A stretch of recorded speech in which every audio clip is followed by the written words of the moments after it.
So what is the Eastwick Friends and Neighbors Coalition? Essentially, the coalition brings together stakeholders and supporters.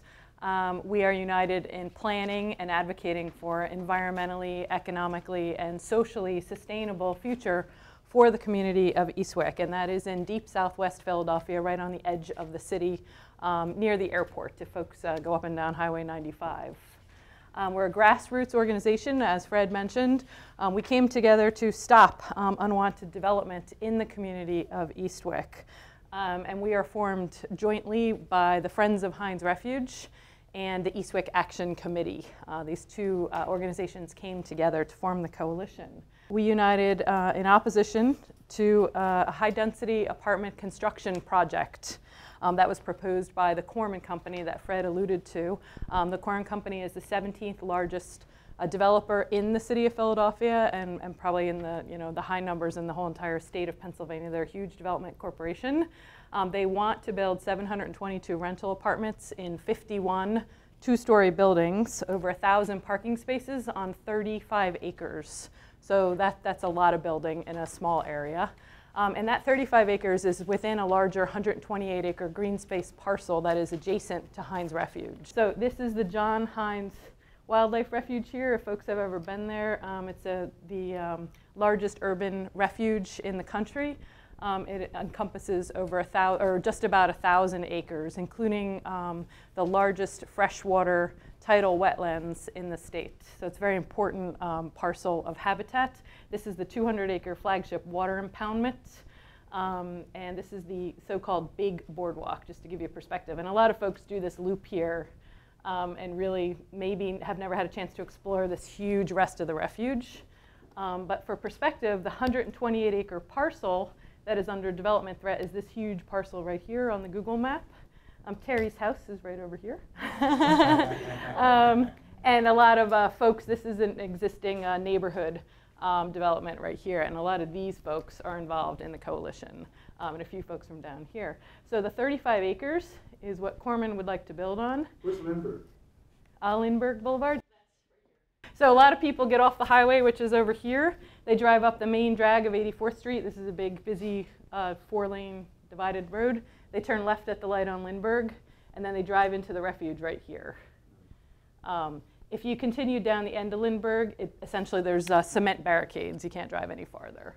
And the creek runs through the refuge, Darby Creek, and that's the county line. So west of here is Delaware County, and this is the bottom of Philadelphia County. So actually this part is Philadelphia, the other side is Delaware County. The refuge straddles two counties. And as we mentioned, this is adjacent to the very quiet, peaceful, residential neighborhood of Eastwick. So Terry's going to give you a little bit of the background about the community of Eastwick, kind of starting from the 1950s. Yeah. As you can see, for an urban community, even then, Eastwick was a little bit suburban-like. And going back to like the 30s, Eastwick consisted of European Jews, gypsies, Romas, okay? That's right. Beautiful people, African-American, let me see, and some Orientals. Back as far back as the 30s, during right after the war, Eastwick was a very unique community during the Depression, and it very, very social. People would give each other food, you know, in difficult times. It didn't matter what color your skin was. It didn't matter, you know, what language you spoke. You know, I mean, I could walk as a kid, walk down the block and smell kosher pickles and spaghetti and fried chicken and you name it, and go back into where the Heinz is, where the Romas was, and I was cautioned by Amy about using the term gypsy. That's what we call them as kids, because that was the term that was given to us, but actually they prefer to be called Romans. And they were camped in the refuge in many areas, where they made baskets and belts and what have you. So as a child, living in a community like Eastwick was absolutely fantastic, you know, for the imagination, and for just a beautiful neighborhood to grow up. And it kind of reminds me of just a glorious community to grow up in. Moving on, what had occurred was eventually Eastwick became gerrymandered politically. And I don't know exactly the history of the politics out there, but they were very, very negative. What they did was kind of force working folks out of the community. Subsequently, during the African American migration, when many African Americans settled there, it went downhill from there. That's when the urban renewal push came. And yeah, actually. okay, I'm sorry. Oh, no, That's fine. okay. You're right. You're perfect. You're going. Okay. When the Redevelopment Authority, through eminent domain, seized large tracts of Eastwick and started forcing people out in the thousands. And folks, it was a heartbreaking situation at the time. I guess I was around, I would say 8 years old, and moved to another part of Eastwick and became about 12 years old. Then we were forced completely out into urban Philadelphia. And that's when a lot of the development during the 60s, when Corman, around that time, Corman came into the picture and started tearing down the houses and building, you know, apartments or what have you.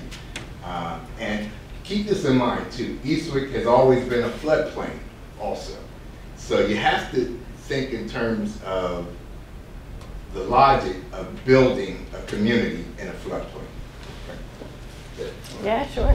No, as Terry alluded to at that time, what happened to this peaceful, wonderfully integrated neighborhood, which, you know, Terry's family was right there, was the Philadelphia Redevelopment Authority came in. They seized 2,500 acres, huge, you know, swaths of land. And just to go back a second, so this is a picture of the 1920s in the area that the Redevelopment Authority seized. Right now, this is all gone, just completely razed, flattened. It is a field of weeds at this moment, and we'll get to that a little bit more later. You mean the Redevelopment Authority used $2,500 citywide, because Eastwick is not that big. Oh no, they seized 2,500 acres in the Eastwick area. And the Corman development was only 35? It looked like it was mostly. We'll get there. So the Redevelopment Authority came in and seized, you know, they displaced 10,000 residents and 2,500 acres, but it was not just the 128 acres that we're battling over now. This was huge areas of Eastwick as it exists right now. If you drive down Island Avenue and you turn right and there's all the houses and everything that were in the Google map, all of that was all seized by the Redevelopment Authority. Including the land that became redeveloped by Corman. Correct, right. So there's a story, right, and that's part of the story is, so in this redevelopment process, and just keep in mind, cities don't do things like this now. This was something that was done in the late 1950s. It was the largest urban redevelopment plan of its time, touted by all these elected officials who really had no community connection whatsoever. They just had a plan for the city. They, you know, were moving people around like pawns. So they displaced 10,000 residents. Like I said, they seized their property by condemnation and eminent domain. You can imagine if you were a homeowner at the time that wouldn't go over very well with you. 50 churches relocated. People were forced to resettle in many other places of the city. The city said, we're taking your house, we're going to buy it out. And many people moved to West Philadelphia, North Philadelphia. They moved to anywhere else they could move to. So new homes were built on swamps filled by dredge. Or let me backtrack one step. They would raise the property and fill in this swampland. As Terry said, it's wetlands. It's very low down in Eastwick if you go through there now. And what did I just mention about the Refuge? It's a marshland. It's a wetlands. And so new homes were built on on unstable foundations, a lot of inferior construction. Corman Company was the company tapped at the time to handle this new urban redevelopment plan. They were given a really unsavory agreement, unsavory for us, but for the city thought this was a good idea. The city agreed to sell them acreage at the current price of $22,000 an acre. That price is fixed, so the years that this happened, maybe that was fair market, I'm not even sure. But now it's certainly not fair market, and that's exactly what they're allowed to right now. So this agreement is still in place, an agreement that dates from the 1960s all the way till now, 2013. So it goes without saying pardon me? There was no time limit on it? It's a great question. There was a time limit on it, and that agreement has been renegotiated 6 times in the last 60 years. The last renegotiation was 2006, and we'll get into that a little bit more in our presentation. Sure, it's very interesting that the city continued to renew this agreement over and over and over again. Absolute environmental justice, I think that's like slide 6 that we will get to. And I think I mentioned this whole process of the redevelopment coming in and displacing all the residents. It was, a horrendous period of history for Eastwick Community, and really the beginning of a community that's been disenfranchised for the last 60 years. But this is all chronicled in a documentary called Field of Weeds that you can find on YouTube. And actually the coalition is trying to get copies of this. We're trying to find somebody who's able to. It's in 8 parts on YouTube, and we're trying to be able to put it all together so we can show this copy, but we've not been able to do that yet. So right, you mentioned it was Eastwick is an environmental justice community. Really, it should be called environmental injustice, but that's the phrase that folks learn is environmental justice, and that is something our federal government wants for all communities and people in the country. And if you go onto the EPA website, you'll see environmental justice mandates that people of all races, colors, creeds, and backgrounds receive fair treatment with meaningful involvement in regards to decisions involving the environment, regulations, and policies in their neighborhoods. So as you can imagine, what do you think, Eastwick? It's not had a fair shake whatsoever. So Eastwick endures a disproportionate number of environmental hardships. And these concerns encompass multiple issues and date back many, many decades. In addition to this urban renewal plan that displaced so many people and really rendered the whole social fabric of Eastwick into pieces, they've had to face additional environmental justice issues. Such as? Yeah. 2 Superfund sites. My first job as a 13-year-older was on a Superfund site. It's called Clearview. The Navy used to drive its huge tractor trailers into Eastwick and dump war materials. Hospitals would dump hospital waste, and you name it. It was called Heller's Dump when I got my first job there, and it was putrid. I was lucky. That was my type of employment, okay? And I was glad to be there, but I didn't know how dangerous it was as a 13-year-older. And we have 2 such sites in that area. We have the Clearview, and then we have Folkcroft, which is owned now by the Refuge. Yeah, it's inside the Refuge. It's inside the Refuge, and there are plans to clean those sites up. Additionally, we have refineries in the area, which folks are really concerned about. When I was a kid, I used to go into the Refuge. We called it the Wildlife at the time. And I didn't notice the oil tanks and the emissions and all that, because we were exploring as 8- and 9-year-olds into this beautifully pristine area. But as an adult, one of the disturbing things for me when I visited the Refuge again was to see these oil tanks. and to find out that they had oil tanks running, oil pipes running underneath the refuge into other sites. And it's a little bit heartbreaking to see, to have that natural environment tainted like that. Then there's the traffic that runs through 95. That's problematic, not only for the refuge, but for the neighborhood and the wildlife. There's lighting pollution. Another very interesting, I've lived out in Eastwick all my life for the most part, and just found out that when the planes are descending into Philly International, that they don't, they're fueled. That was absolutely concerning to me, disconcerting. Last but not least, of course, as I said earlier, Eastwick's the floodplain. And it really troubles me that, the folks who are planning for our lives, they don't get it. You know what I mean? Why do you build in a floodplain? Why? Right, so flooding, is one of the most serious problems of the many problems that we just enumerated there. And it's something that we also know can really get the attention of officials and decision makers, because science should make the decision about development projects. But what we've learned is politics is often the decision maker more than science. But Darby Creek, the Philadelphia Inquirer called Darby Creek, which I mentioned earlier, runs right through the refuge, runs right through the community of Eastwick, is one of the country's most flood-prone streams. And it is a significant drain on the whole national flood insurance program, that's FEMA.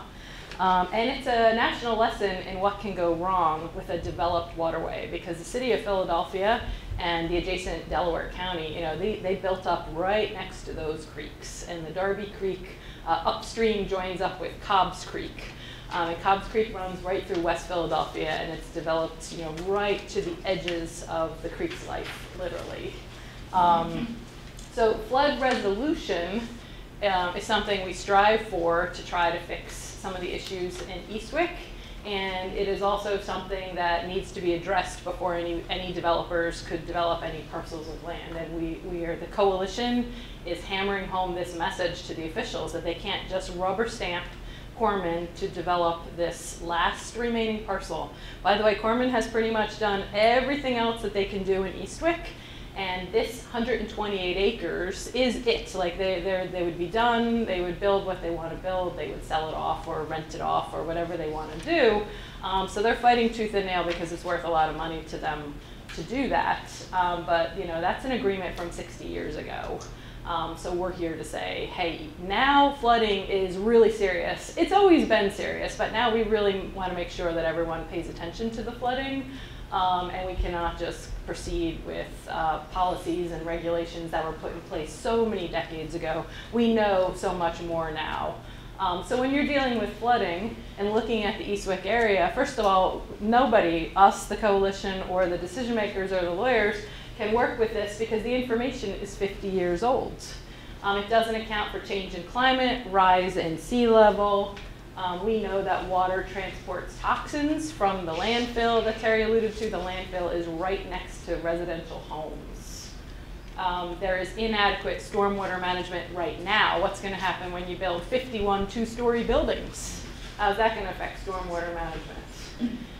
And the inconsistency in flood insurance costs is mind-boggling. There are people who live in the neighborhood, one resident pays huge premiums, another resident is told, oh, you don't even have to have flood insurance, it's not even required.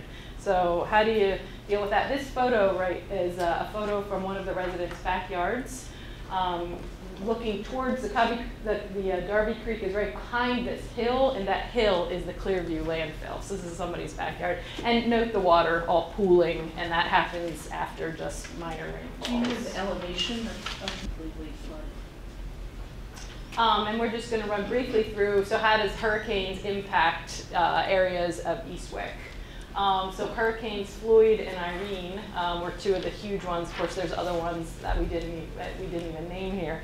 This is a picture of what residents have to do routinely for even major, even predicted heavy rainfall. They have to put in sandbags. The homes are built already on the second floor. The first floors are garages. Some people have converted them to living space, but then they find out that it's damp, it's moldy, it gets wet, the water just, this is ground level, this is road level, just runs right into their Folks, this is some heartbreaking stuff. I don't know if you can really feel the emotion, but these are relatively new homes, and I've been in them, and the walls are as white as this, but you can see the mold all through, and water lines, and some people have set up shrines of damaged pictures, and one guy is a military vet, all of his medals, and just totally destroyed by Floyd.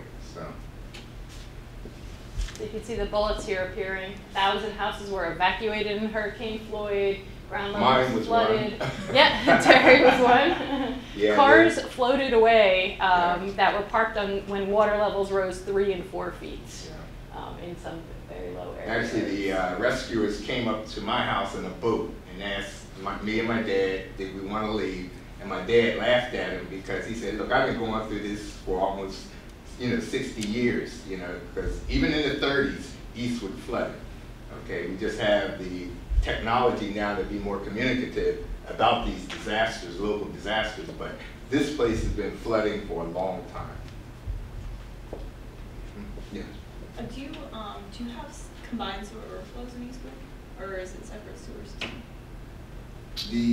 Do we have combined, or do they converge? Is the stormwater and the sewer system combined in one drain? Yes, it is. Yeah. So when it floods, are people also getting sewage in their basements? Yes, that's a concern, that the water backs up, and it backs up out of their, out of the ground floor toilets.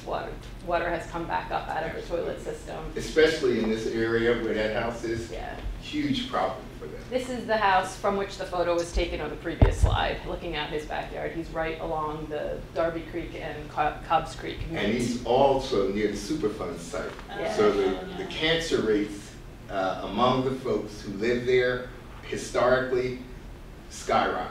A lot of people have died from cancer and various illnesses. That's a good point there. We didn't even bring And that. the Superfund site may not be prepared for floods in the future. Correct, and we're going to talk about that, because the EPA has just started working on mitigating the Clearview and Fulcroft. Actually, the EPA is in charge of the Clearview, and the property owner is in charge of Fulcroft, but it's essentially Heinz Refuge. And this is, I just wanted to show some flooding inside the Refuge, which is, doesn't have houses. It's just a wild 1,000 acres of green space. The Refuge, as I said, the creek runs through the Refuge, and the creek disperses floodwaters through hundreds of acres of refuge wetlands. So this is a picture of, this is a boardwalk for pedestrians. And, the boardwalk railing comes up to, like my shoulder height or so, a little bit lower than my shoulder. Hurricane Irene, so the water came down Darby Creek, overflowed, there's a dike road, overflowed the dike road and rushed into the impoundment. This is a 200-acre impoundment, and you can see how much water rose up into the impoundment. It took several weeks for this water to recede down. And it did a lot of damage too, didn't it? It did, this was Hurricane Irene, yes. Hurricane Irene did tremendous damage. Floyd got a lot of press in '99. Irene was last August, and it did a tremendous amount of damage. Now, fortunately, the Refuge, like I said, people don't live there. There's minimal buildings. There's a visitor center. So the Refuge can mitigate this damage from the community and hold the water that would have, if there were houses built here or built in the 128 acres, what would happen to all those people? The water's all going across the same area. And this is from October 2012, and right here, this is Darby Creek. It is normally, in low tide, it is a trickle. In high tide, it is several feet lower than what you see here. This is a bench. People walk from here, they walk across this little boardwalk, and they walk over to the bench. So it's hard to convey, but there's a huge amount of water. And this is from Hurricane Sandy, just last October.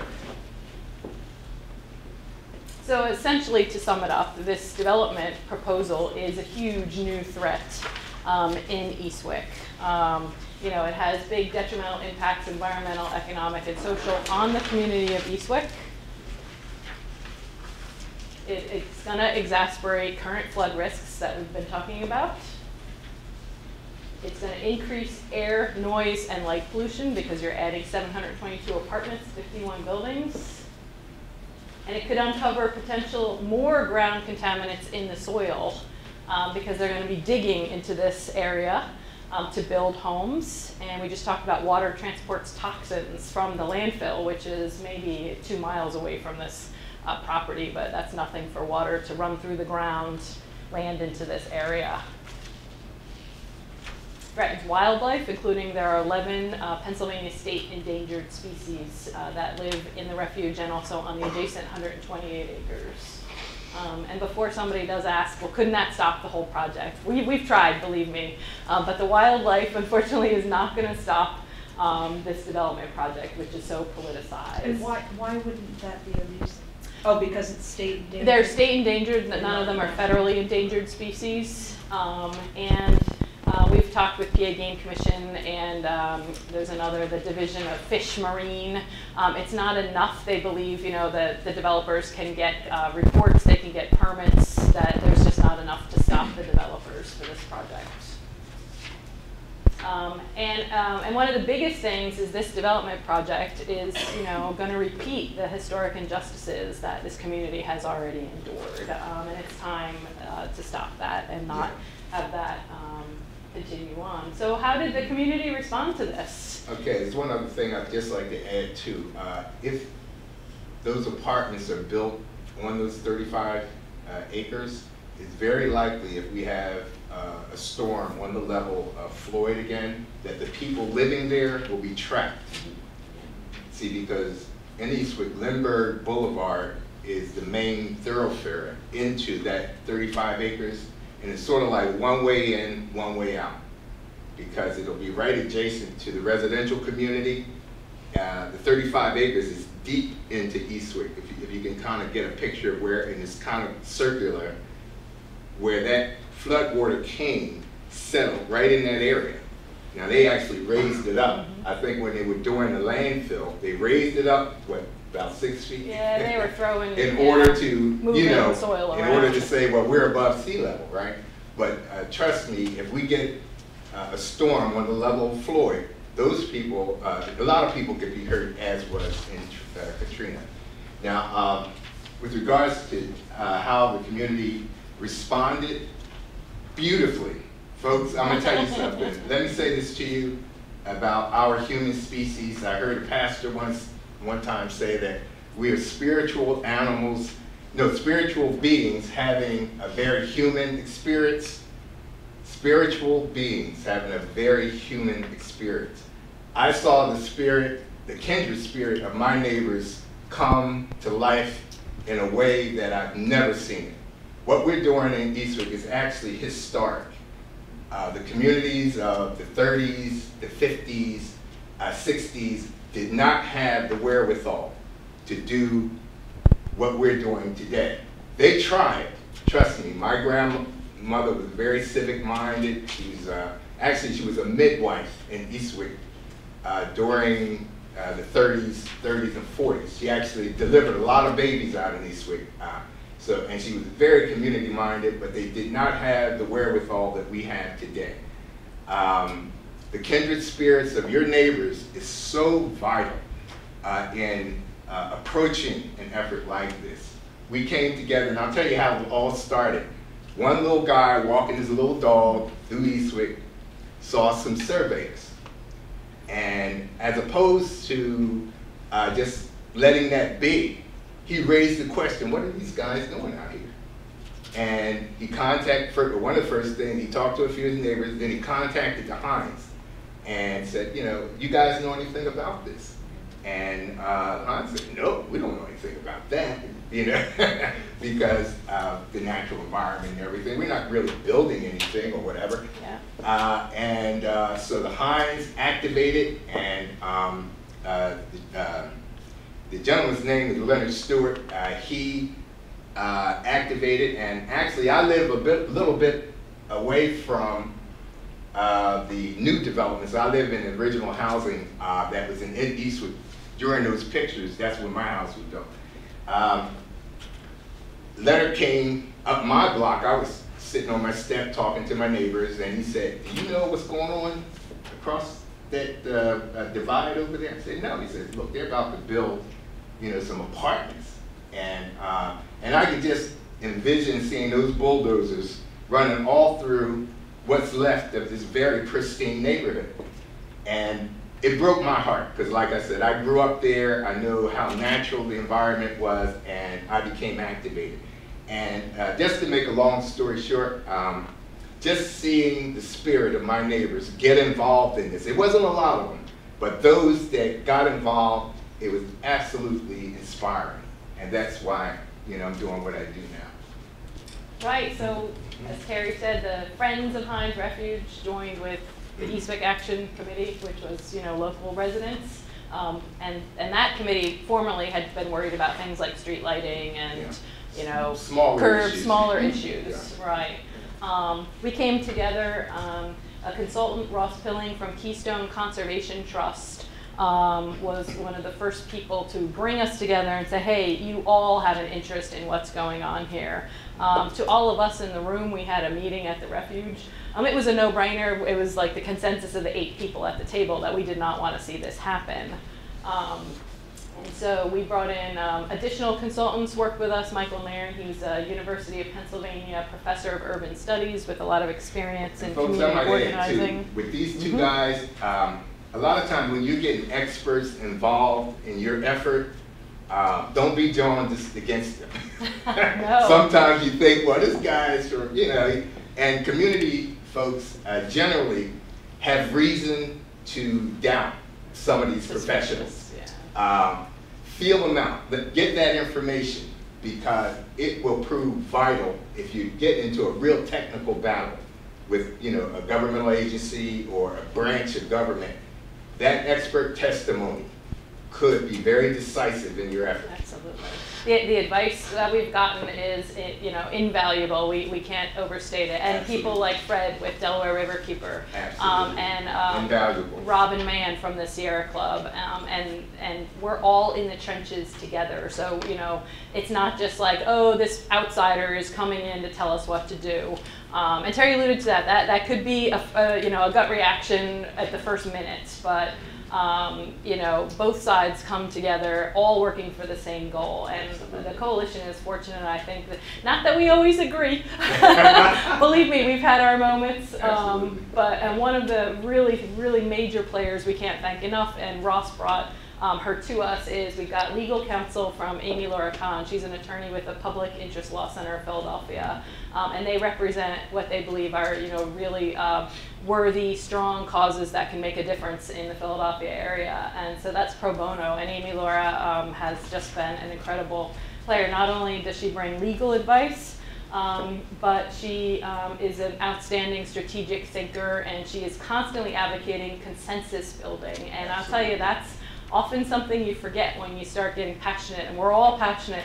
People who join organizations tend to be like the type A players, right? That's why we show up and we're there. So, but she reminds us all the time. I'd like to add, I worked with Philcop during the 60s on some police accountability legislation when we had a lot of police abuse in Philadelphia, and Philcop was excellent in helping us to develop legislation to get control of that problem. So Amy, and then that's your weapon too. Your attorney, I mean, if your issue is at that level, if you can get pro bono, or find advice from an attorney that lends, whose philosophy lends itself to your movement, get it, because it's great.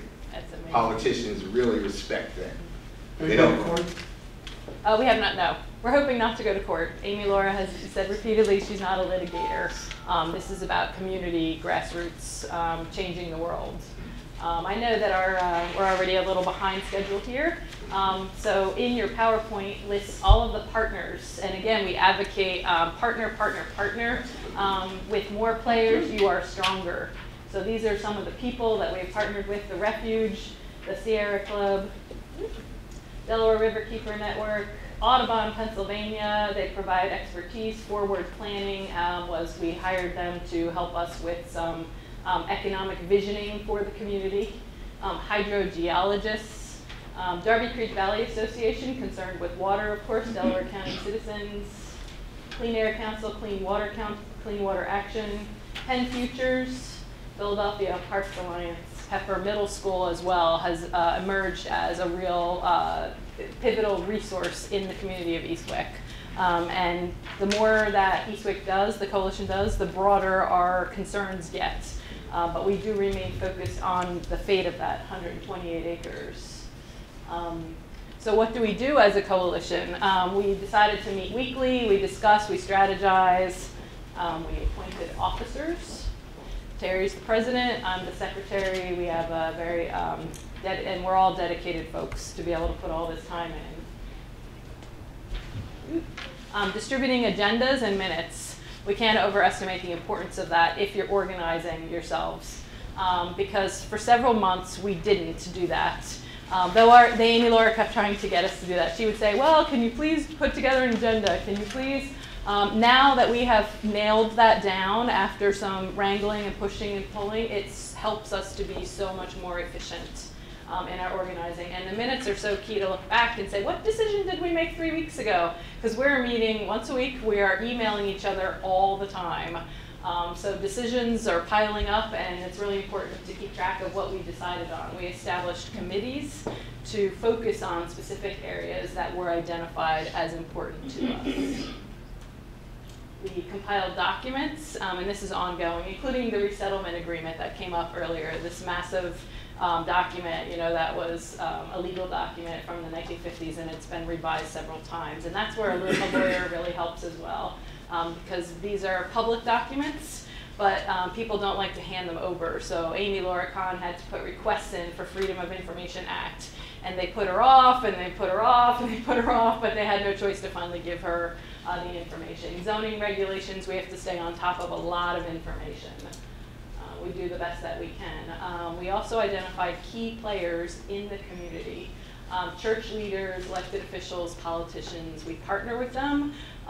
Or if we're not on the same side of the issue, we definitely still know what they're doing. So keep your friends closer, keep your enemies even closer. I'd like to add on to that too. If you have a state legislator or a council person, or particularly someone in the government, if you can develop a relationship with that person, please do. If you don't have to be adversarial, don't do that, A lot of times you get fired and say, oh, well, it's their fault, because they should be doing this work, they should be planning better, A lot of times they did not graduate magna cum laude from, their political education school. They, you're giving them more credit. They need you. They need the information that you have, and if you can develop a working relationship with your elected officials, I strongly suggest that you do that. That's an excellent point. And we set up a website, which now with the advent of WordPress, it's easy to get free websites and find somebody with some tech savvy. We collect emails, we distribute sign-in sheets to every meeting we have, the meeting amongst ourselves, and public community meetings. So we've built a database of about 400 names and many more, even personal contacts. So that brings us to community outreach. We've had many multiple meetings. I'm just going to highlight a few here. At the beginning of organizing, so we talked about, we learned of this issue when we saw these surveyors walking around the green space, but 8 people think they shouldn't develop, but we don't know what the whole community thinks. So we right away organized a public meeting to inform people about this threat to the community and find out what they think. We had over 150 people in the room, and we took a straw poll, and it was nearly unanimous. Only 2 people said that they were not in opposition to this development. And in fact, even those 2 people, we believe they really were in opposition, but they just kind of thought we would never win. They thought we can't fight the Goliath. But they were wrong. So I'm going to boil it down. It's a longer story, but essentially there was a rezoning bill that was critically needed for Corman to proceed with apartments because he has the right to build houses, but he didn't have the right to build apartments. Thank goodness, because otherwise we would have never known about any of this. So he needed this rezoning bill, and the local councilman, who at the time we did not really have a good relationship with, he was not on our side. He was going with Corman. Yeah, so he introduced the bill. Going with Corman. Yeah, he introduced the bill to put it on the table. So we were, of course, determined to stop that. We had very little notice, 3 weeks notice. We circulated a petition right away. We had a pre-hearing notice, a pre-hearing meeting, excuse me. The hearing was scheduled for June 12th. We scheduled a community meeting June 11th. These are examples of the flyers that we sent around. We went door to door, hours of every one of us took stacks and stacks of flyers and walked around and stuck them in doors. Very exhilarating, folks, too. I know it's a lot of work, but guess what? Talking to your neighbors, going up to a neighbor that you haven't met yet, you know, I can't tell you what the feeling that you get when somebody comes to that door and you start giving them your spiel. I think it helps you lose weight. I was just going to say that. TJ and I. If you're dealing with those kind of issues, go door to door and be passionate. You'll lose 10 pounds. The house with the first floors up here, the streets down here, I like ran up the stairs, down the stairs, you know, 300 households later. Yeah, we did lose some weight on that. And we did it over and over and over because we were still collecting emails. And a lot of folks don't use email. We're talking about some seniors as well, a lot of seniors, you know, so you really just need to give them something they can read, and a conversation is the best. Very powerful. We mobilized 100 supporters to attend this hearing. They had they learned, you know, days ahead of time that we were going to show up in force, but I don't think they knew we were going to pack the room the way that we did. We organized testimony to cover all the issues and all the reasons that I alluded to in earlier slides. Pollution, wildlife, flooding being a huge one. So we had multiple people talk about flooding. How many people came to hear? At the hearing, over 100 people from us. And it's a picture actually of the people there. And so again, that was the flyer. We had flyers to come to a meeting. We had flyers to tell people to go to the hearing. So that's how these 100 people got out to the hearing. Look at the graphics in the background. That's another thing. We brought posters, right? That's right. I forgot we brought posters. We brought signs. At that point, we were scrambling because we had organized ourselves literally 7 weeks. So we were Before you go, and if you look to on the left of that picture, the little white signs there, they were for Corman. It was like build Corman or build Eastwick. They were like all typed, like all the same. Ours were handwritten and colorful, and they didn't show with those signs. They went on a lunch break, came back, and all had signs. So you know that was their legal team, right?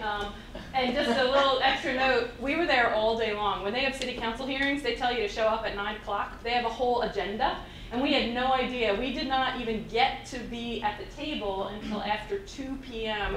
And we didn't know when they would call us, and I was really unfamiliar with a lot of folks, so we never left the room. I did not pee all day long. No food allowed in the room, nothing. And you know, we're talking some senior people as well. So we filled all these chairs. There's like a little wall there, and we filled everything, and we sat there all day long. So, you know, it really makes a statement, and it really made a statement to the council members who were there at this hearing.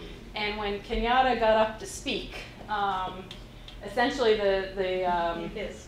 when he got up to speak, the other council members were not happy with him either. He really didn't have any clue at all about the issue. He didn't know about the resettlement agreement. He didn't know anything about flooding.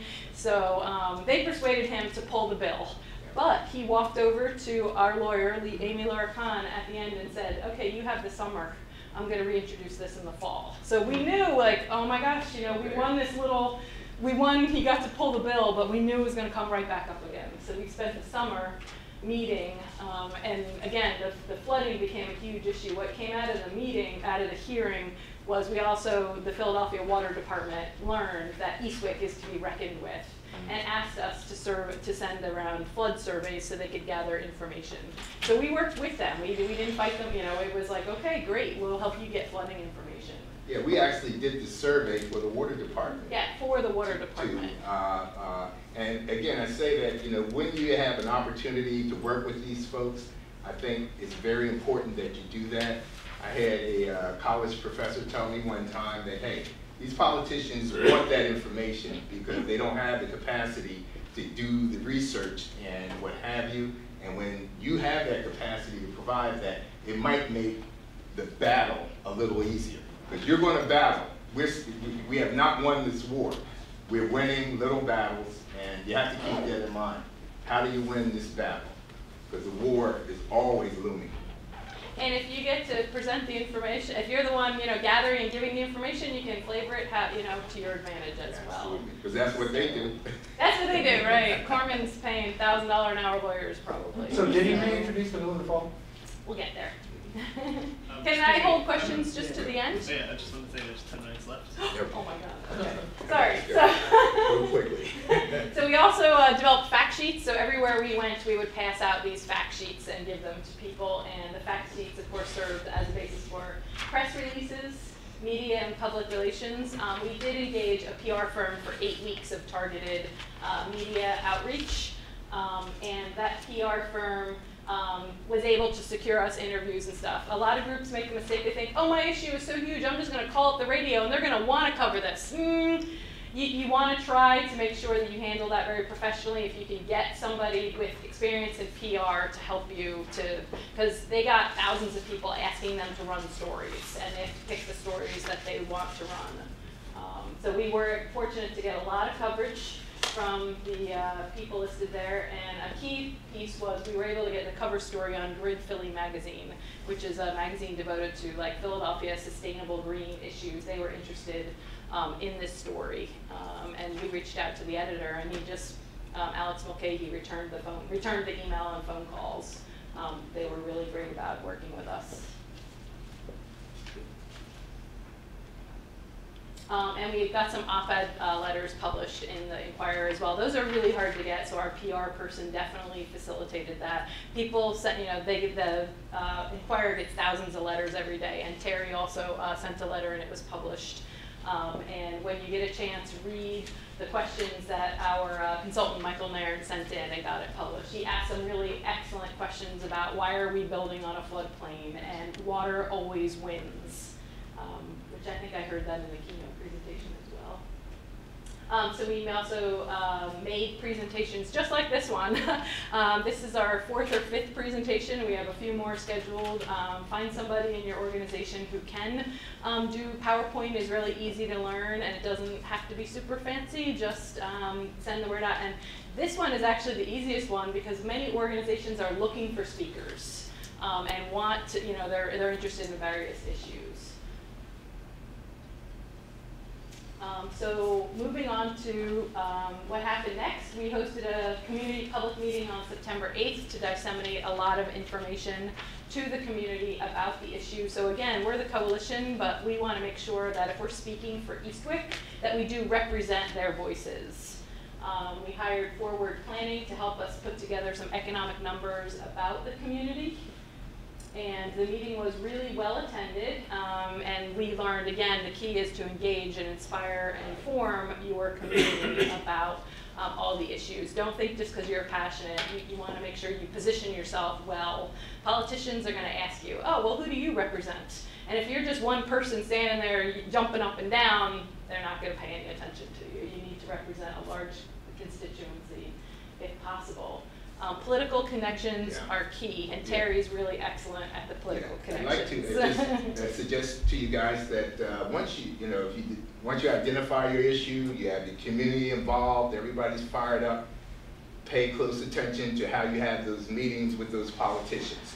Don't, make sure you have a spokesperson, make sure that your folks are in tune with each other, and even if one person just speaks and asks these questions, it will be like a spear, okay? Absolutely. If you got 8 people in your committee and you got a good spokesperson and that person is really pointing those questions properly, and to let this guy know that election time is coming right back around, guess what? It makes a difference. So make sure you inform before you meet with them. Set it up. Absolutely. And follow up is also key. Yeah, After every meeting, we regroup. We're meeting every week anyway. So right away we talk about what we heard how we can respond to it as necessary. So Councilman Johnson, as he promised us, so Councilman Johnson said he was going to reintroduce that rezoning bill, but over the summer we had actually really gotten him to think about a lot of things. So instead of calling a rezoning hearing, to reintroduce the bill, he said, I'm going to call a flooding hearing. We need to really address these issues about flooding in Eastwick at a big level. So at this point now we're working together with the councilman.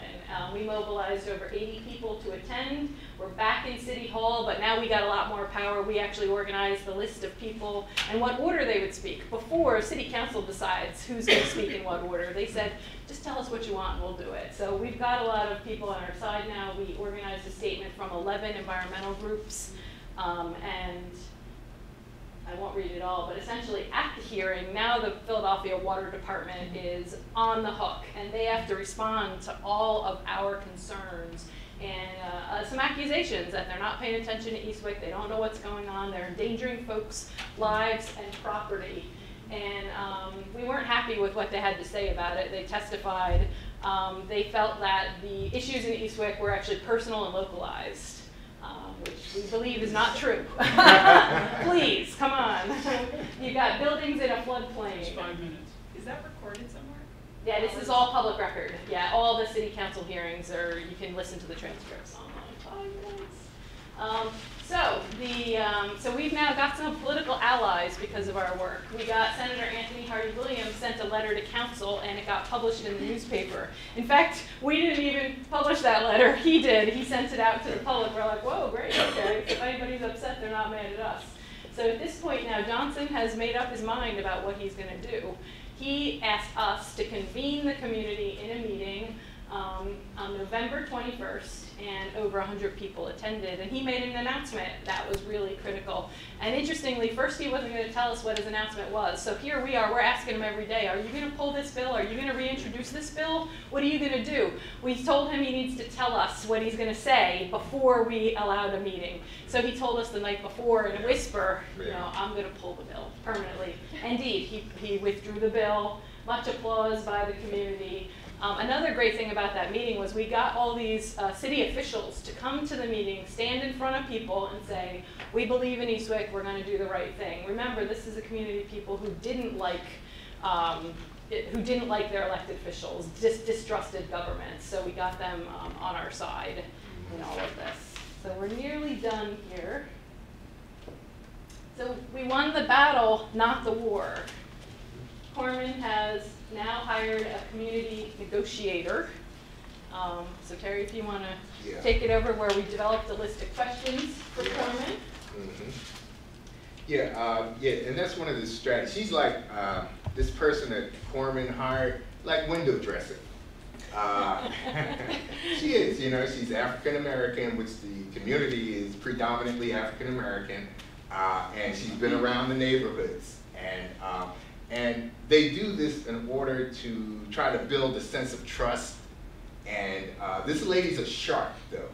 I don't care where she goes at. She could go to Arizona, okay? She's going to be a shark, okay? And in as much as a community strategy, we're still negotiating with Corman. Because we don't want them to go back to the politicians and say, well, the community will not negotiate with us. No, we engage this person, getting information. We've already made pretty much our decision. We know that Corman has, their decision, but we want to really see if there's a common ground somewhere. We don't want the apartments, okay? They do have a right to build single-family dwellings right there. We really don't want that, but we are willing to negotiate to such an extent that we want to keep the lines of communication open because it's politically viable for us. Yeah.